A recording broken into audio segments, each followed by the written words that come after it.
Good evening to everyone. Yes, and big greetings to all at Wat Vedananupassana, as well as everyone else and everyone here. Good evening. Hello, Aya. How are you? I'm good. Yeah, just want to say thank you for your supporting us Tuesday night. Very appreciate it. You're so welcome. It's a great pleasure. Thank you for being with us. We appreciate your presence too. Thank you. And hello, everyone.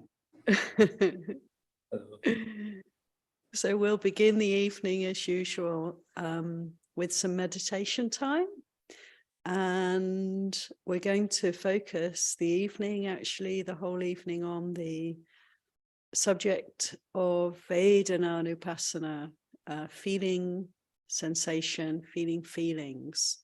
This excerpt from the Satipatthana Sutta, the second resort, the second foundation of mindfulness from the Lord Buddha.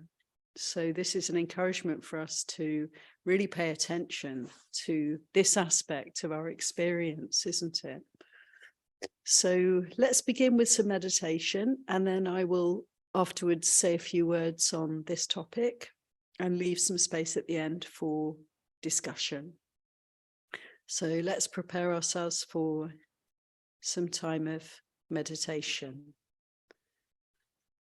And we'll have 40 minutes or so to sit together in this way of practice. So please be comfortable and closing the eyes, considering the posture, sitting comfortably, upright, relaxed, bringing the attention into the body more fully, with less distraction.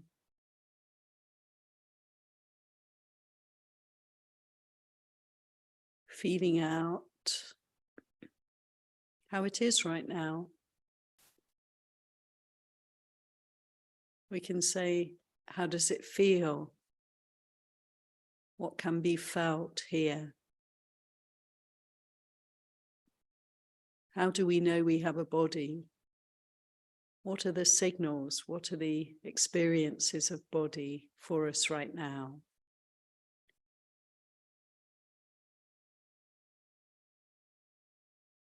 And we may notice immediately certain strong feelings here and there in the body.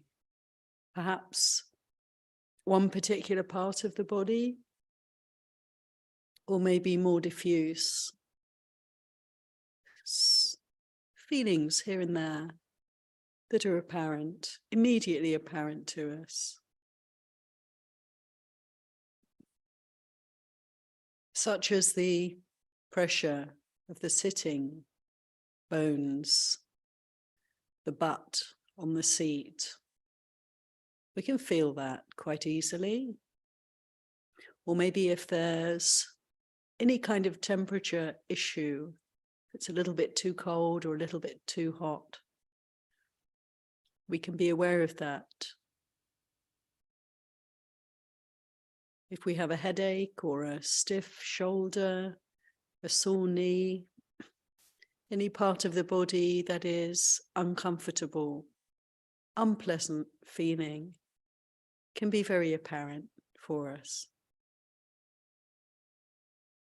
So first of all, just to notice what is presenting itself.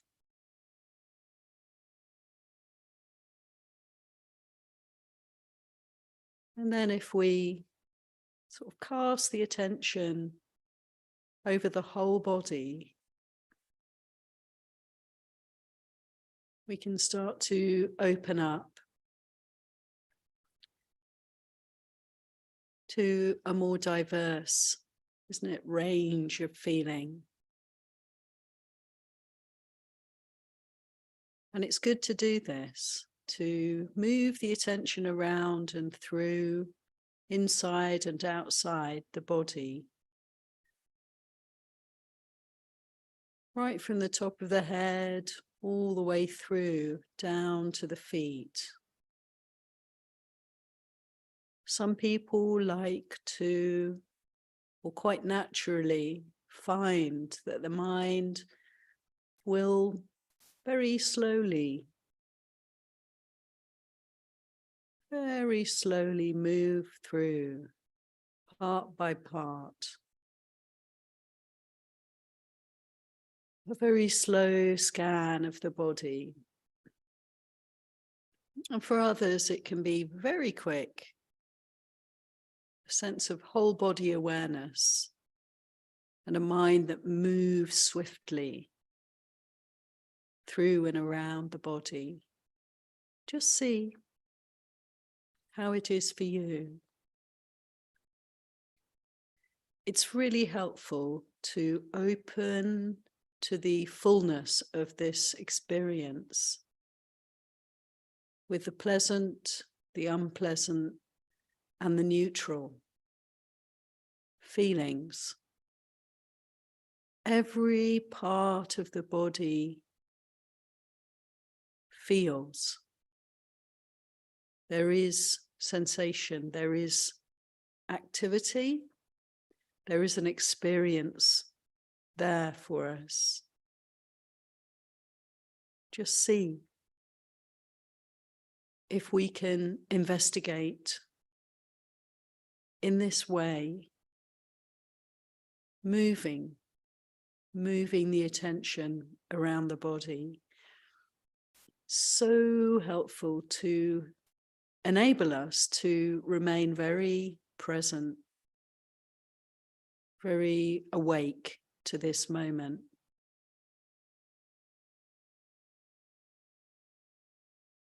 And so I'd like to invite everyone to scan the attention through and around the body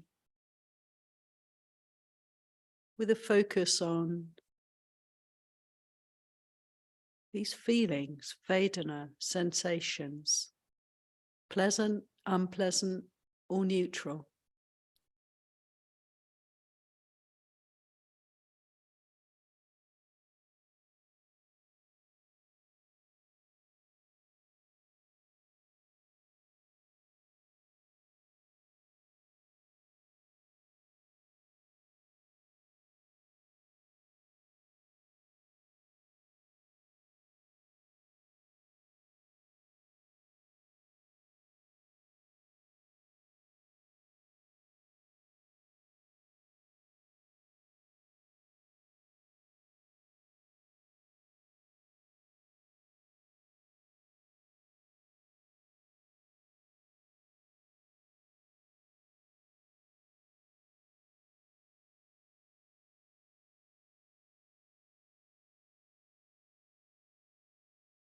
And we notice how swiftly feelings change.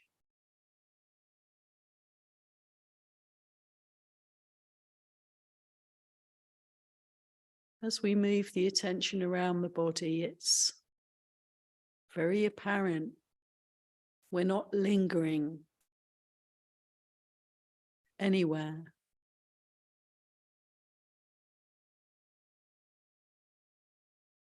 We can appreciate this quality of feeling arising and passing.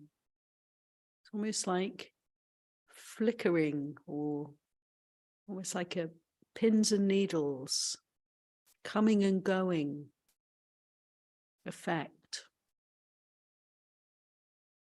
Can we notice the transience, the impermanence, the changing quality of feelings?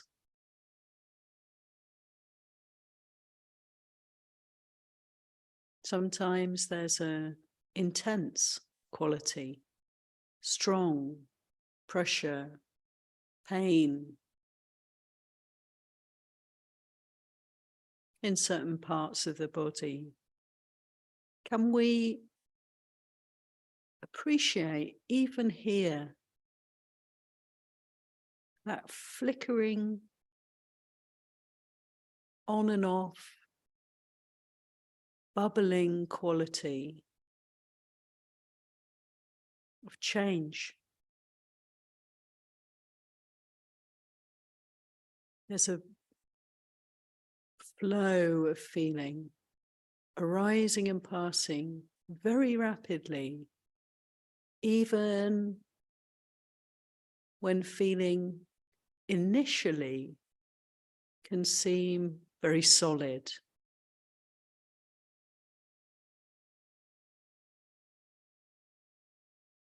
Let's see if we can break up, kind of divide and dissect any painful areas, any areas of strong feeling. Divide them up and see how changeable in actuality these feelings are. They come and go. There's movement within that seeming solidity. Just see if we can move towards painful feeling, move towards painful areas in the body in this way, and give them a little attention before moving on to see what else can be felt in other parts of the body.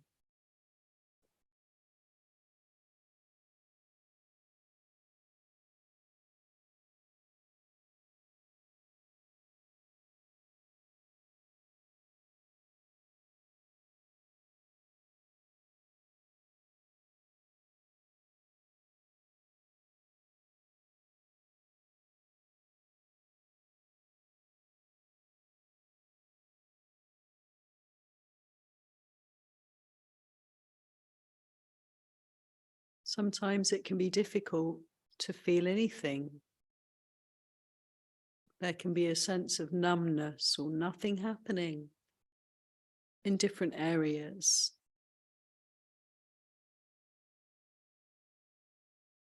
We can linger a bit longer in such places and just see. This is a great opportunity to deepen, sharpen our mindfulness. Just to see what can be discerned here. Something's happening, for sure. Let's wait and watch and patiently open to any areas that feel numb, no feeling, nothing happening. To see if we can begin to recognize the subtle, faint,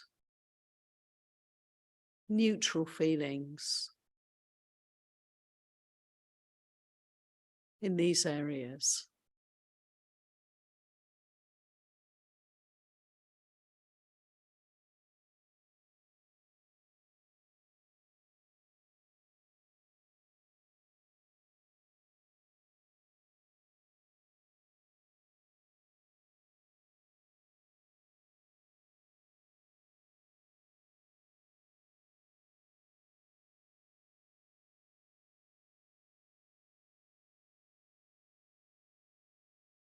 Moving the attention around the body. See if we can cover every part of the body.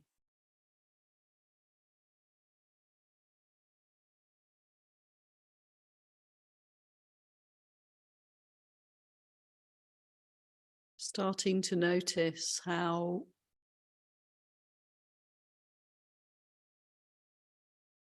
we will tend to gravitate away from painful towards pleasant, and how easy it is to miss the neutral feelings. We start to see how quickly we respond to feeling, just like a little one-celled amoeba, little organism.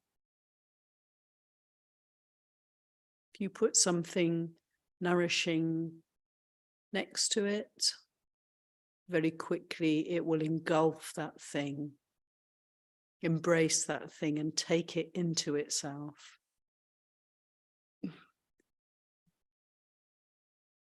We're just like that.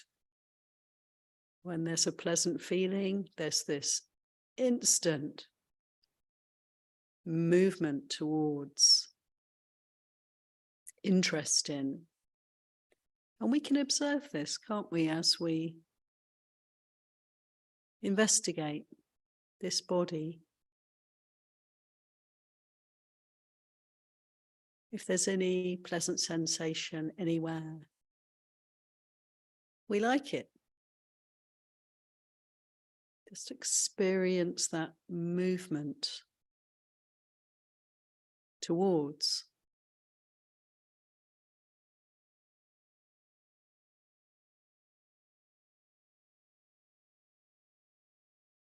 And with a little amoeba, if something dangerous, harmful, little drop of acid is dropped beside it,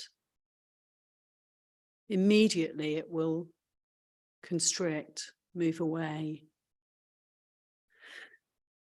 close up, and defend itself in any way it can. And so we can feel out in our meditation this fundamental quality of aversion towards the unpleasant. How helpful to know that this is cause and effect, it's natural, but we don't have to add anything. We can simply observe unpleasant feeling. And where there is that very rapid inclination to get away from it, we can stay steady, open, be present, and observe it just as it is. Strong feeling, pulsating feeling, sharpness starts to become more interesting, starts to lose that flavor of painful and become more nuanced. We start to investigate the Dhamma here more objectively. This is liberating for the heart. Seeing the relationship between feeling and reactivity, and standing in the space between the two, peaceful space, space of freedom, space of wisdom, space of liberation.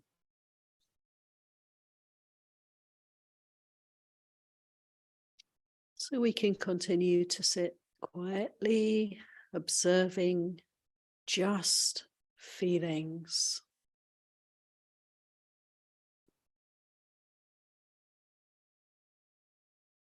pleasant, unpleasant, neutral, in this body, moving the attention around and noticing reactivity,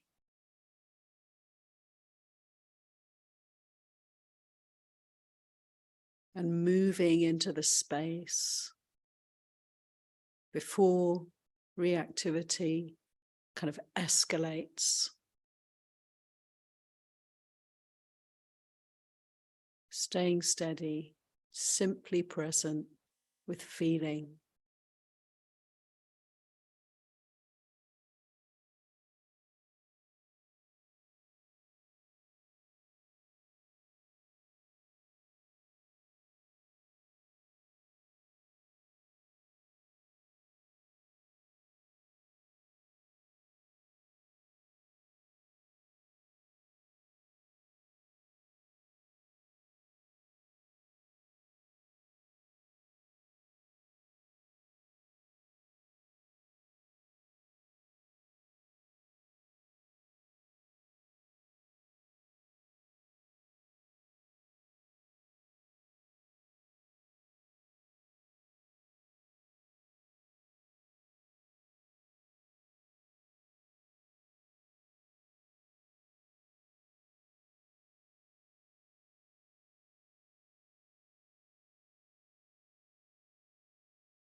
Dear friends, we can begin to emerge, as it were, from our meditation time, and feel free to move the body if it needs a bit of a change of position, and have a good stretch if that works for you. Taking care of the body. I'd like to offer some words on Dhamma. Before I begin, pay homage to the Buddha. Namo tassa bhagavato arahato samma sambuddhassa. Namo tassa bhagavato arahato samma sambuddhassa. Namo tassa bhagavato arahato samma sambuddhassa. Buddham dhammam sangham namasami. So, as the winter retreat sort of flows on, we move from the first to the second Satipatthana.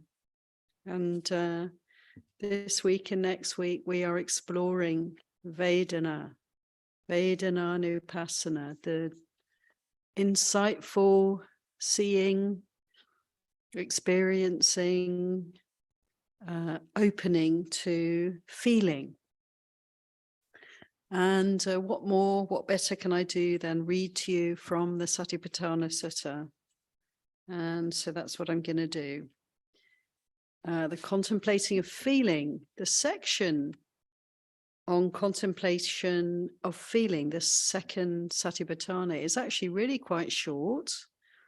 It's interesting, the first and fourth Satipatthanas, body and Dhamma, or mental realm, those two sections are very long, and the two middle sections, the second and third foundations, quite a lot less words on contemplation of chitta, the mind, the heart, and contemplation of Vedana, this second foundation.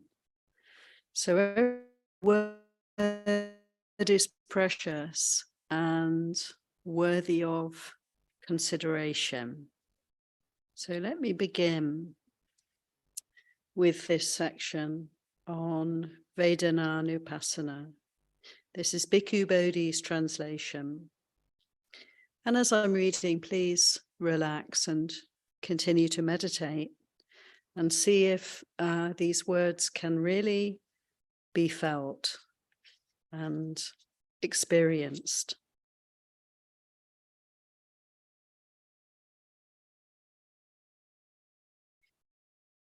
And how does one abide contemplating feelings as feelings? Here, when feeling a pleasant feeling, one understands, I feel a pleasant feeling. When feeling a painful feeling, one understands, this is a painful feeling. When feeling a neither pleasant nor painful feeling, we understand, I feel a neither pleasant nor painful feeling. When feeling a worldly pleasant feeling, we understand, I feel a worldly pleasant feeling. When feeling an unworldly pleasant feeling, we understand, this is an unworldly pleasant feeling. When feeling a worldly painful feeling, we understand, I feel a worldly painful feeling. When feeling an unworldly painful feeling, we understand, this is an unworldly painful feeling. When feeling a worldly neither pleasant nor painful feeling.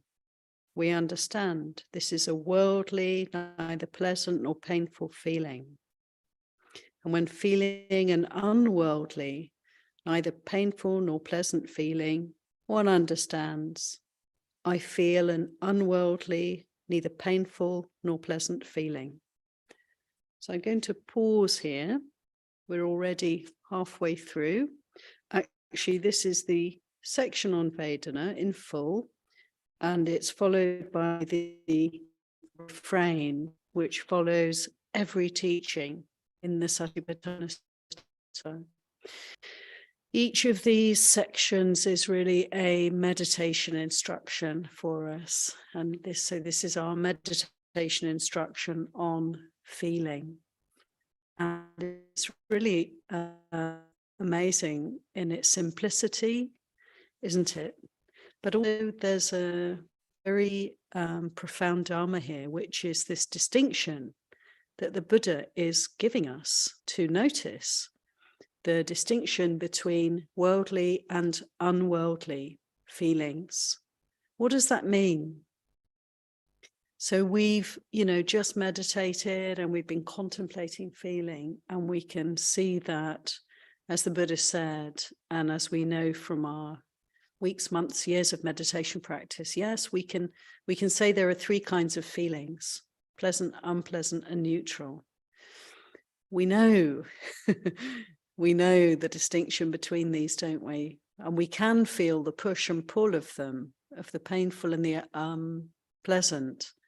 There is a clear difference in our almost immediate response to these experiences. And we get to really observe this. We get to observe reactivity. We get to observe the agitation of that. And we get to let go of it just through this simple observation of feeling. It's liberating, isn't it, for us? We're no longer slaves of feeling.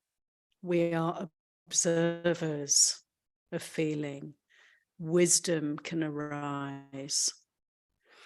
And we can start to recognize, it's quite humbling, really, to recognize how much our lives are a product of following the pleasant and turning away from the unpleasant feelings. We can really see that. It's quite remarkable. We're not a one-celled amoeba that just reacts in this very black and white way to the pleasant, the healthful, the wanted, and the unpleasant, the dangerous, the unwanted. Our reactions are a bit more maybe sophisticated in a way, and maybe not in a way, because there is this essential movement when we observe, when we have the chance to meditate and observe things more clearly. We can see that it is a very remarkable, simple push and pull. And the complexity of our lives, the sophistication, when compared to a one-celled amoeba, is simply that we have a wider repertoire of action, but we are following, nevertheless, these two: pleasure, pain, like it, don't like it, want more, want less, want it, want to get away from it. And just to really wake up to this, this is to wake up to our conditioned existence. This is to wake up to that wish to keep rolling, along the cycle of birth and death. And to stop and to meditate and to witness the feelings, pleasant, unpleasant, and neutral, and to see that movement, wobble, shake in the heart in relation to this experience, is to wake up to our predicament and to start to, rather than following blindly our conditioning, to start to step away from it, step back from it, and to begin to experience some freedom, some choice here. We have choice. It's like the Buddha's teaching on the 2 arrows, isn't it? You know, if we have painful feeling and we can simply be present for it, it starts to feel more like we perceive it as more like something like pressure or something sharp or something aching or pulsing. We start to break up the painful sense of simply painful feeling into something more diverse, something more bearable. Through the act of observing painful feeling, we can be with it. We can start to open to it. We can do the opposite of that movement away from. We can do something radical. We can actually move towards it with interest, with Dhamma vichaya, this enlightenment factor of investigation of Dhamma. So we're doing something very revolutionary. We're shattering our conditioning right there. And the Buddha said, this is like, you know, to have painful feeling. It's like to be shot by an arrow. It hurts. It's not what we want. It's painful, but we can, you know, accept, we can be present for, we can be aware of just that. The second arrow, which is an option, is when we start to react to painful feeling, isn't it? The Buddha said it's like you've been shot by one arrow and you're sticking in a second arrow on top, adding to the suffering. This is not necessary. We don't need to do this. So this reactivity, it's like an exaggeration of the problem. It's like we're adding to our suffering. We're adding whole extra dimensions when we have thoughts like, I hate this. How long is this going to last? How can I get away from this? Why is this happening to me? And so forth. Second arrow. Even as we sit and meditate, if we have painful feeling and we start to grit our teeth and screw up our eyes and clench our fists and wish it away, second arrow. What we want to do is to be so sharp, so aware, feel unpleasant feeling and notice the reactivity in the ways in which it manifests in the body, tension, sense of stress, sense of aversion. How does that feel? Where does that manifest? What's adding to this? And it's really poignant because for many of us, we have pain. You know, we sit and meditate. It is painful. Go on retreat and it's just torture for a lot of people. It really is. I mean, if you feel that way, you're not alone in experiencing pain. Meditation is painful. If we sit for 30, 40, 50 minutes, an hour, we're likely to feel a little bit of pain. But more significantly, for many people, there's pain anyway. You know, there's arthritis, there's chronic illness, there's recurrent migraines, there's aching joints and so forth. Most people over a certain age know this. This is part of life. And so it's really poignant because it can be very much a part of our experience to have aversion towards this pain. The pain that doesn't go away, the pain that's with me all the time. I hate it. I don't want it. I want to take something to get rid of it. And it's fine to take something to get rid of it if we have to, if it's necessary for us to bear, to function and so forth. But it's really helpful just to see that, you know, that we are adding the second arrow, and not to be hard on ourselves for that, but just to know it, to see it, to be with that, to notice the reactivity, to notice the aversion, and to let this understanding develop for us. Freedom, wisdom. The second arrow starts to fade. The second arrow can even be removed. You know, the unworldly. What is the unworldly, painful, pleasant, and neutral feeling that the Buddha is asking us to consider, to feel? It's the feeling of not reacting. It's the feeling of seeing clearly. Worldly pain is amisa. It means, in Pali, this word amisa means of the flesh, of the body, sensual feeling.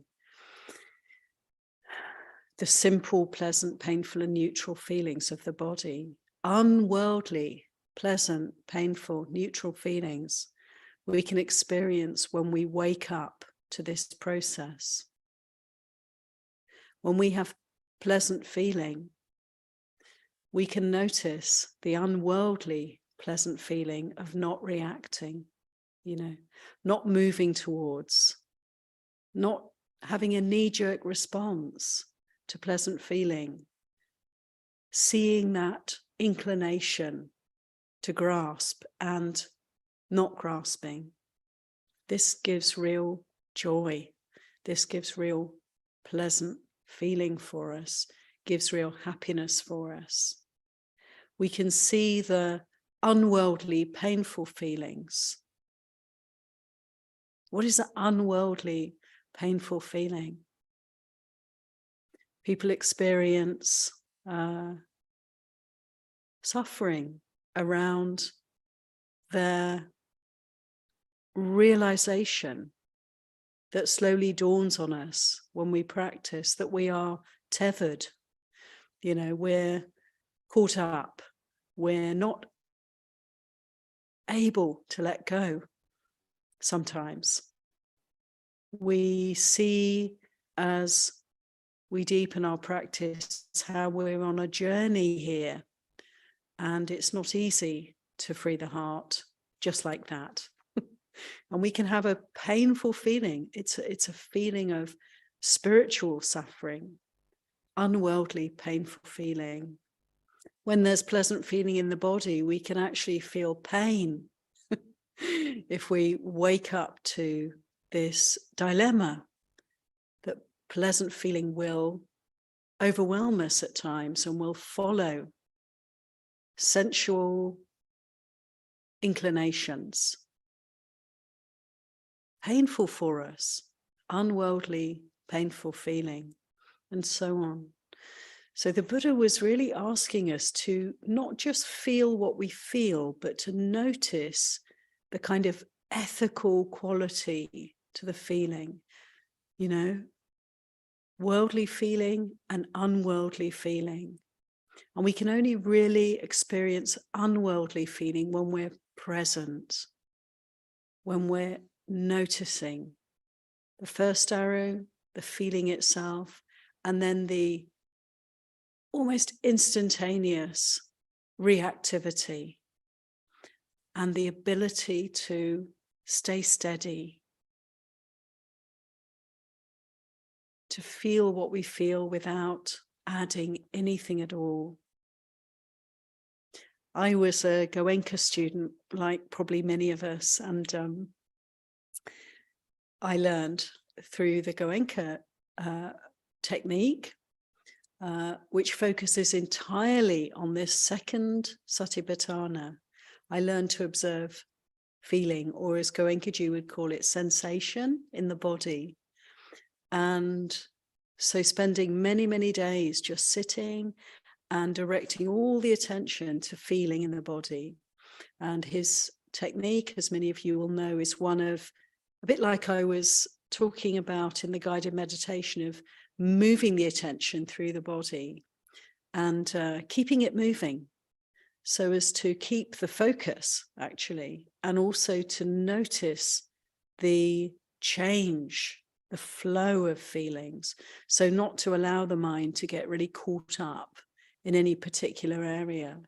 Anyway, for me, when I started practicing meditation in this way, it was a remarkable revelation, because I don't know about you, but I think for many people, we're not used to noticing pleasant, painful, or neutral feeling. Not just neutral, but even pleasant and painful feeling, because we're so quickly moving into the reactivity.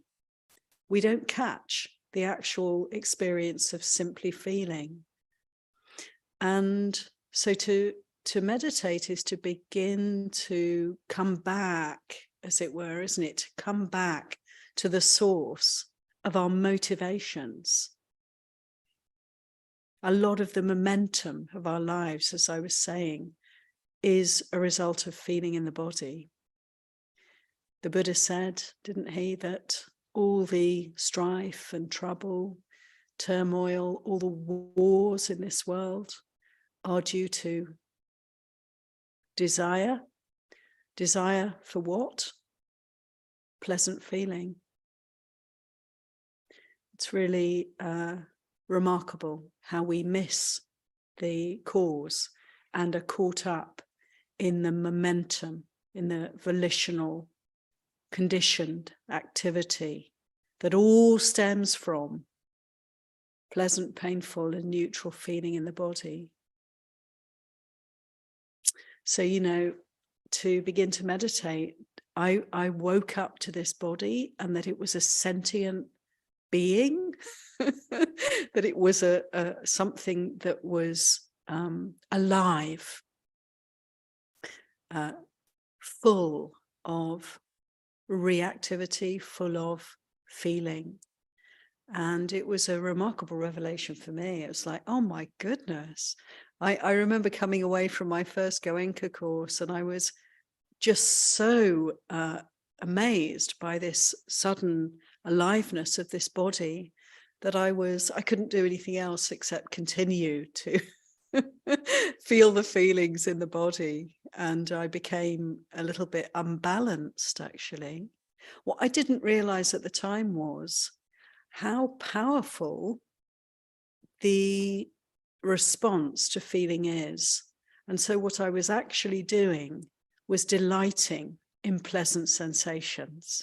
And Goenkaji, again and again on his courses that he would teach, and even now to this day, even though he's passed away, the video teachings that are still played on these courses, again and again, he's saying, don't make the mistake of getting caught up in pleasant feeling. And I think everybody probably does get caught up in that, because it's a very difficult for us to simply feel what we feel. It's very difficult for us to stop reacting, to stop blindly pursuing the pleasant and pushing away the unpleasant. So we can consider this, and we can know, we can experience in our meditation that we're beginning to loosen a little bit the chains. We're beginning to step out of this bondage, and it's a process, isn't it? It's like, can I resist this movement towards the pleasant? Can I feel pain without any aversion, any trace of aversion? And the truth is, you know, that not until we're really quite highly spiritually attained can we say that we're free from desire and aversion. Desire and aversion to what? To feeling. This is the source, pleasant, unpleasant feeling. Only a non-returner, once returner, is free from this push and pull, these two fetters of desire and aversion. So it's good to, you know, consider how much of a challenge this is for us, and also to recognize that this is really liberating work to just be present and feel what we feel. The good news is that we don't have to do anything else. We just have to be present and to wake up to the constant flow of pleasant, unpleasant, and neutral feelings. and see if we can stay steady. And of course, formal meditation is the way to train the mind to develop this kind of equanimity. And then as we develop our meditation practice, we have a regular practice, a daily practice, hopefully for most of us twice a day, morning and evening practice. We have a chance to stop and to notice, where's the second arrow come in today? Where have I reacted to pleasant or unpleasant experience? Where has there been a leaning towards and a pushing away? And or, usually and. Where have I been swayed by feeling? Not to make a problem of this, but just to notice, because we start to unbind it, don't we, as we sit. And through our meditation practice, we can then begin to manifest this equanimity in our day-to-day life. And just in our everyday interactions and activities, see, feel. We get to tune in, don't we, to feeling reactivity, what it's like. What is it like when aversion comes into the mind? How does it feel? We get to know that clenching in the belly, that tightening of the jaw, the shoulders starting to go up a bit of heat here and there in the body, and so forth. And we get to recognize, what's the feeling of desire that comes in with pleasant feeling? How does it feel when I start wanting something? And I can notice that in everyday life, a feeling of warmth sort of flowing through the body, or the mouth salivating when I think of food, that leaning into experience, or that sense of yearning, that drive from within that makes me want to reach out and get something, whatever it might be. So we get a handle on this. We start to catch ourselves before the second arrow comes in, and we can be present with just this. There's pleasant feeling in the body right now. There's painful feeling. And yes, I can be present for this, and I don't have to follow it. I don't have to react. There is equanimity, the space, the freedom of that unworldly, pleasant feeling. And we can observe that and not grow anything out of that either, but just be aware of that. So I'm going to read the refrain now, following on from the teaching on observing sensation, observing Vedana. So if you'd like to, again, really listen with the whole body. Here we go. In this way, we abide, contemplating feelings as feelings internally, or contemplating feelings as feelings externally. Or we abide contemplating feelings as feelings both internally and externally. Or else we abide contemplating in feelings their arising, or contemplating in feelings their vanishing, or contemplating in feelings both their arising and vanishing. Or else mindfulness that there is feeling is simply established in us to the extent necessary for bare knowledge and mindfulness. And we abide independent, not clinging to anything in this world. This is how one abides, contemplating feelings as feelings. So the full spectrum here for us. Feelings internally externally and both internally and externally. What does that mean? Many interpretations one can consider for oneself. When I'm meditating, my sense is for me that internally means feelings in the body. As I pay attention to the body, what feelings are present for me? What feelings are present here? And externally, when a thought comes in, or a sound, something from the sense doors comes in from outside, can I notice the feelings that arise in relation to that?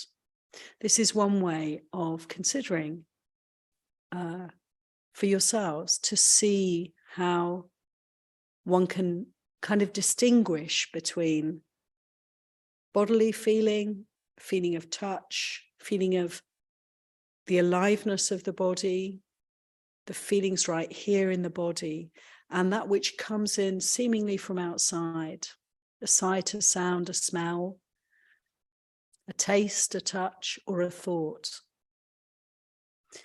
Another way of interpreting this is that when we meditate, when we're present for this one, this is internal feeling.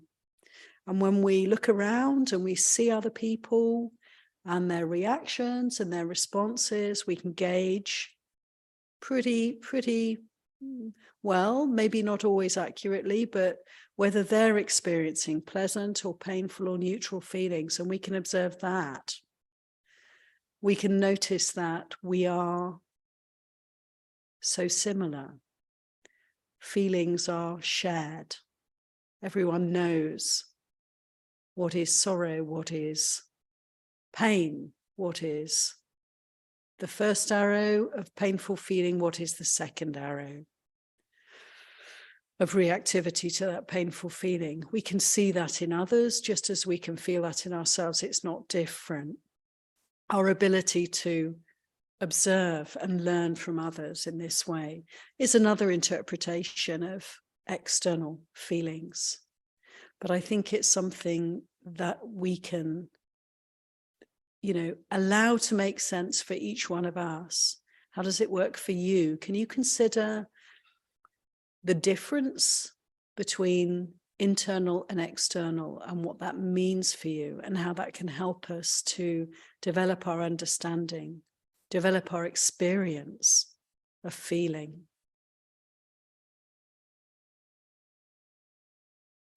And then the change, the impermanence, the arising and the passing.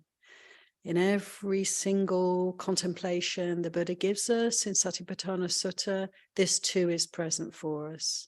This refrain again and again, the invitation to see anicca, to see the change, to notice that there's no feeling that lasts. As the Buddha said, these feelings are like bubbles hitting as it rains on water, the bubbles that appear and disappear so quickly. He said the feelings are like winds, all the different kinds of winds, hot and cold, strong and gentle breezes. Feelings are like winds, constantly moving, constantly changing. So this sense of the impermanence, we can really take this teaching and apply it to our meditation and notice anicca, develop anicca sanya, awareness of impermanence. So helpful for us when we have an experience of painful feeling, to notice the change within that. When we have pleasant feeling, before we get caught up in it and move towards it, recognizing that, well, this is changing, it's not going to last, it's not worth pursuing anicca. So to really wake up to the flow of feelings is to wake up to the impersonal nature also, isn't it? It just goes together with anicca sanya, anatta sanya. How can I call this mine? How can I call these feelings me? Or how can I call the one who feels me when there's simply this constant flow. There's nothing that one can reify, solidify around. How helpful. So these characteristics of reality are right there for us when we apply this aspect of the teaching to our meditation, to our experience of Vedananupassana, anicca, constant change. And then the instructions also there. After all the words have been said, one can follow this instruction only to just be mindful that there is feeling. To the extent necessary for bare awareness and mindfulness. And I love this constant refrain for us, because we have the tendency, don't we, to intellectualize. We use words. I'm using words now to convey these teachings, but actually, to me, this instruction in the refrain is really pointing to the simple experience. That is what all these words are trying to direct us towards. Just be aware. That's all we have to do, is just to be present. And we, of course, you all know this because you meditate, and how beautiful it is to let everything else go and simply be here. How relaxing, how peaceful. Even when it's not peaceful, it's peaceful, isn't it? To be able to understand enough Dhamma to stop and be still and feel what we feel. So this instruction is really just encouraging simplicity. And finally, to abide independent, not clinging to anything in this world. This is how we contemplate feelings as feelings. And my sense is, I don't know about you, but when we follow these teachings and we practice in this way, we become independent. We become free from clinging to anything in this world, because we start to recognize that there is nothing to cling to. All we're clinging to is transient, ephemeral bubbles of pleasant feeling. All we're turning away from is transient, constantly changing, painful feelings. And when we get a handle on this, it's really something amazing, isn't it? That we can kind of rise above the push and pull, the cloud, the kind of miasm, the fog of ignorance that keeps us on the treadmill of birth and death in every moment. And we start to free up. We're no longer duped by feelings. We're no longer enslaved by them. We're no longer fooled by Mara, we could say, fooled by delusion. We start to become the masters of these minds, and to be able to watch the heart free itself, to see, to feel, to experience all the knots, all the obstructions, all the sources of confusion, pain and suffering fading away. So I'd like to finish here. Anyone?